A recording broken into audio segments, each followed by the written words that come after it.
Paglinis yan, oh. Kamay-kamay, walang kok-kok na yan. Walang sabi nilang kok-kok yan. Ayan na. Linisin na lang, ano, kamay lang yan. Pag walang kamay, hindi malilinis yan. Siyempre, walang kamay. Oo.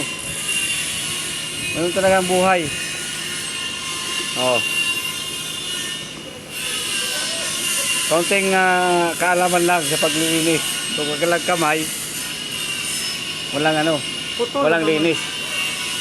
Puto lang kamay. Yeah. Mindset ba? Mindset. Yung kaibigan namin na Indiano, manghang-mangha sa paggagawa ng kaibigan ko sa paglilinis. Yung mga viewer mo sabi, niloloko. Niloloko mo yata kami. Sabi ng viewer, niloloko mo yata kami. Hindi yan kalukuhan. Mga Katotohanan. mga